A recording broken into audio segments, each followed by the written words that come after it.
জুলাই জাতীয় সনদের কোন কোন ধারা আপনারা লঙ্ঘন করেছেন সেটা আমরা উপস্থাপন করতে চাই। এটা ডিবেট হওয়ার প্রয়োজন।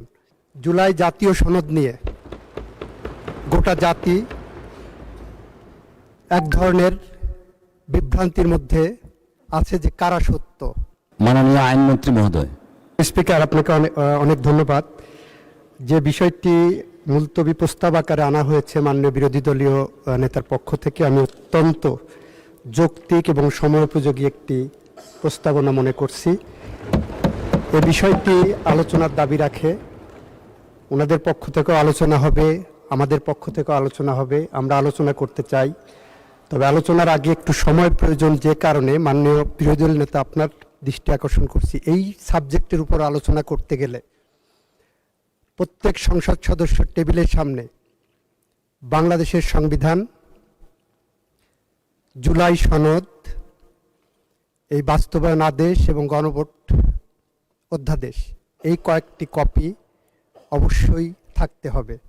কারণ জুলাই জাতীয় সনদ নিয়ে গোটা জাতি এক ধরনের বিভ্রান্তির মধ্যে আছে যে কারা সত্য। আমরা দেখাতে চাই, আমরাও চাই জুলাই জাতীয় সনদ বাস্তবায়ন হোক। আমরা জুলাই জাতীয় সনদ বাস্তবায়নের পথ ধরে হেঁটে চলেছি। আমরা জুলাই জাতীয় সনদের প্রত্যেকটি ধারা উপধারা কিভাবে ধরে এগিয়ে চলেছি সেটা আমরা দেখাবো। যেমন সেই কারণে এই বইগুলো আপনাদের সামনে থাকা দরকার। অ্যাট দি সেম টাইম আমরা এটাও দেখাতে চাই ইতিমধ্যে জুলাই জাতীয় সনদের কোন কোন ধারা আপনারা লঙ্ঘন করেছেন সেটাও আমরা উপস্থাপন করতে চাই। এটা ডিবেট হওয়ার প্রয়োজন।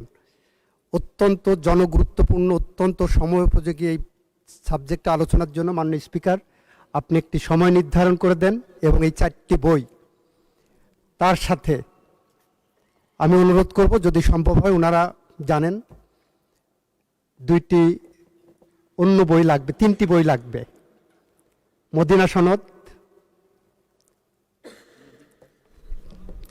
তারপরে হবস, লক্স, রুশোর সোশ্যাল কন্ট্রাক্ট থিওরির উপরে যে বই, এবং 1972 সালে আমাদের গণপরিষদ আদেশ যেটা ছিল, যে আদেশ বলে বাংলাদেশের সংবিধান রচিত হওয়ার আগে যে প্রেক্ষাপটটা ছিল, এই কয়েকটা বই আমি উপস্থাপন রাখার জন্য অনুরোধ করব। আরেকটি তারিখ নির্ধারণ করেন, সেদিন আমরা এটা আলোচনা করতে চাই। ধন্যবাদ।